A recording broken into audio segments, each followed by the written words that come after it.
नमस्कार, मैं अजय साहू और आप देखना शुरू कर चुके हैं शोरगुल टाइम्स। प्रदेश भाजपा चुनाव घोषणा पत्र समिति के संयोजक एवं दुर्ग सांसद विजय बघेल ने मुख्यमंत्री भूपेश बघेल पर झूठ बोलकर जनता को गुमराह करने का आरोप लगाया है।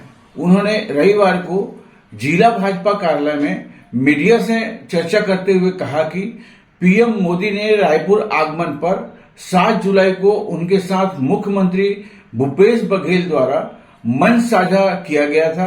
मंच से बघेल द्वारा केंद्र सरकार की तारीफ करते हुए कहा था कि हम केंद्र सरकार में जो मांगते हैं वह मिल जाता है, लेकिन पीएम के वापसी के कुछ घंटे बाद ही मुख्यमंत्री ने सुर बदल गए और वे कहते नजर आए कि केंद्र सरकार ने छत्तीसगढ़ को हर मामले में वंचित रखा है। ऐसे सफेद झूठ बोलकर मुख्यमंत्री द्वारा जनता को गुमराह करने का प्रयास किया जा रहा है, लेकिन सत्यता सबके सामने है।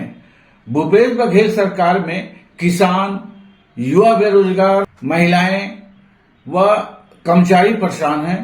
प्रदेश में भ्रष्टाचार का बोलबाला है।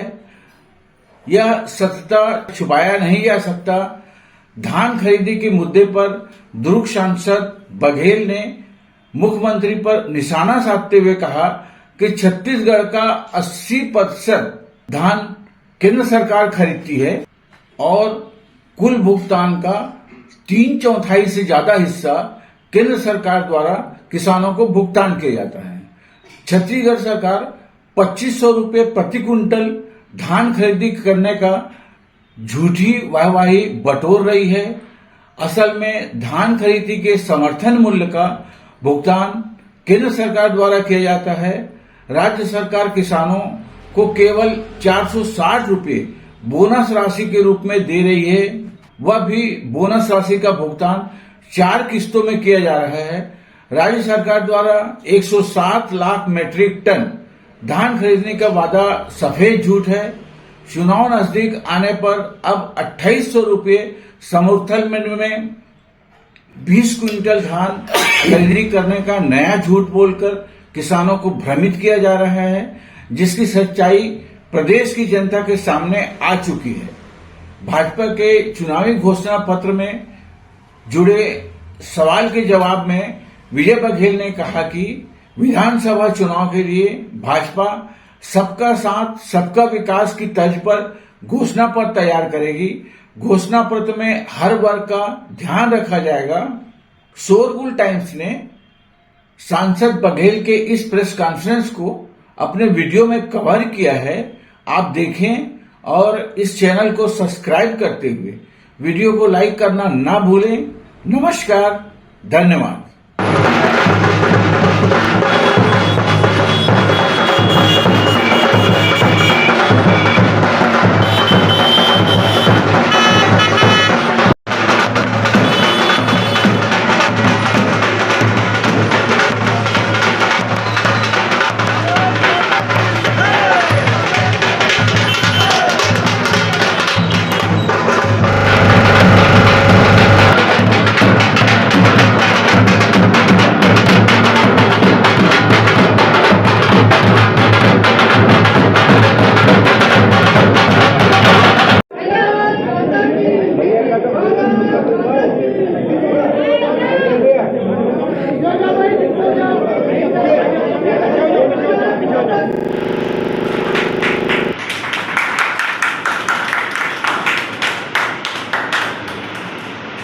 आज की प्रेस वालों झूठ आरोप केंद्र सरकार के ऊपर लगाया गया था, उसके प्रत्युत्तर में आज यह प्रेस वार्ता आयोजित की गई है। मैं माननीय सांसद विजय बघेल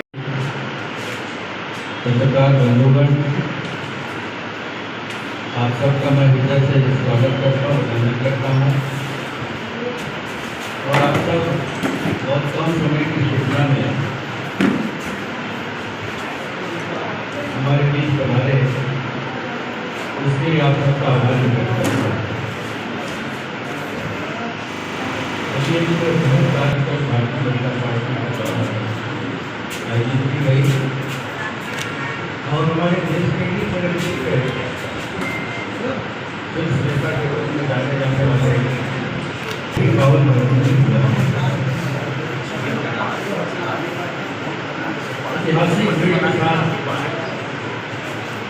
स्वागत जन जन ने किया। हमारे मोदी जी जाते हैं तो उनकी भाषा में उनका सम्मान करते हैं, ये बहुत बड़ी बात है। आप नहीं बोलते उधर बस्तर में जाके गोड़ी भाषा में,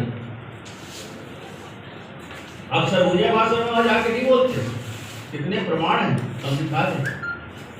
और आप अपने अधिकारी कांग्रेसियों को बासी खिलाकर क्या बासी दिवस मनाओगे? आपको तो शराब दिवस भी मनाना चाहिए।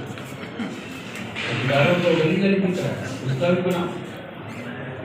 ये सब बातें अशोक की बात, छत्तीसगढ़ का अपमान और यहाँ के प्रेम, यहाँ की स्नेह, यहाँ की आत्मीयता से लोग इतने प्रभावित हैं छत्तीसगढ़ के कि जो भी आते हैं अरज बचते हैं।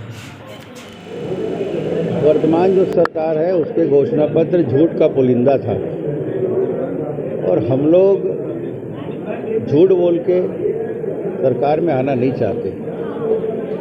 हमारे माननीय नरेंद्र मोदी जी हमेशा कहते हैं कि हम सेवा के लिए सरकार बनाते हैं, लेकिन ये लोग शासन करने के लिए सरकार बनाते हैं और शासन में आते ही सारे वादे भूल जाते हैं। अभी जो 36 वादे इन्होंने किए थे, घोषणा पत्र में डाले थे, उसमें धरातल पर एक भी कुछ है वो नगण्य है, लेकिन बाकी सब धरे के धरे रह गए। आज आंदोलन पे आंदोलन हो रहा है, नीचे से लेके ऊपर तक के, न्यायालय से लेके मंत्रालय तक के अधिकारी कर्मचारी हड़ताल में हैं। आज भी बहनें वहाँ चीख चीख कर अपना इंसाफ मांगनी, अपने अधिकार मांग रही है। घोषणा पत्र में जो इन्होंने संकल्प पत्र के रूप में दिया है उसके लिए वो इंसाफ मांग रही है।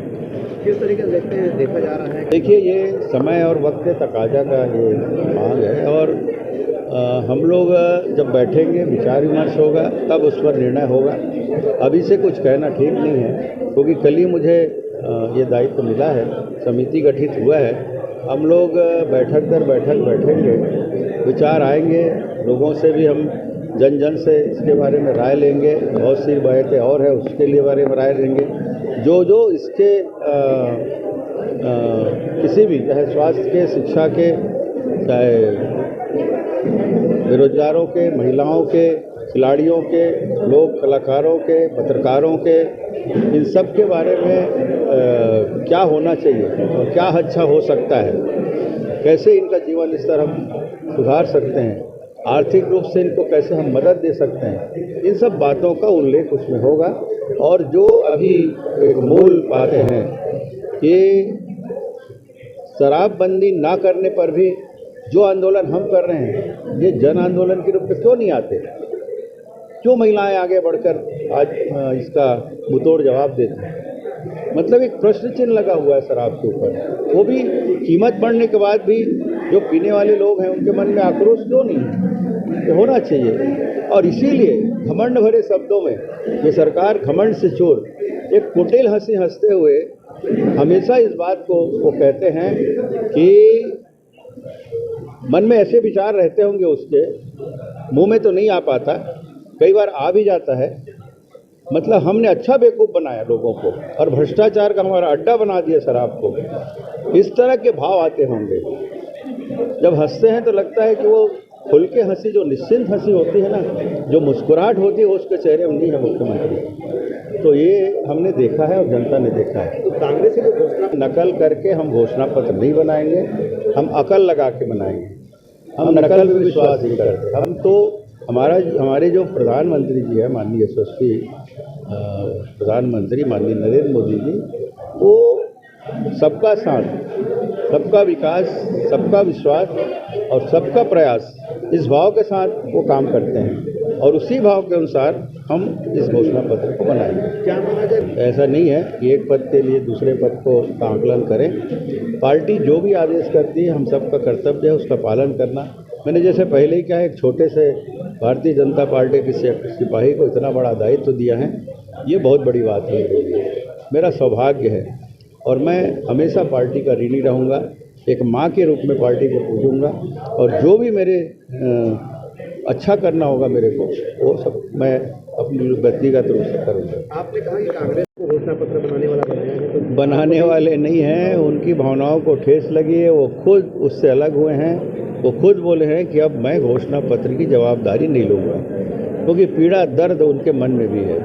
5 साल 4.5 साल 5 सालों में 4.5 साल जो उनकी भावनाओं के साथ खिलवाड़ किए, जो जनता की भावनाओं के साथ मुख्यमंत्री ने खिलवाड़ किया, इस सरकार ने खिलवाड़ किया, उसका दर्द उनके मन में भी है। बहुत मेहनत से उभर आए थे और उसी मेहनत के प्रतिफल में एक लोग लुभाने तरीके से जो बातें घोषणा पत्र में आई, उसमें बह गए लोग, उनके भरोसे में चले गए और तभी ये 15 साल की सरकार हमारी निकल गई और प्रचंड बहुमत से उनको जीत हासिल हुई।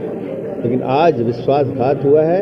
ये उनके ही नेता, आज के उप मुख्यमंत्री माननीय टी.एस. सिंहदेव जी भी समझ गए हैं कि धोखेबाज है मुख्यमंत्री, फिर से धोखा देगा, इसलिए मैं जवाबदारी नहीं लूँगा। जिस तरीके से CS देखिए, ये सब पार्टी शीर्ष नेतृत्व तय करता है। चुनाव किसको लड़ाना है, कहाँ लड़ाना है, कैसे लड़ाना है, वो तय करती है। पार्टी का जो आदेश होगा सिरोधार्य है।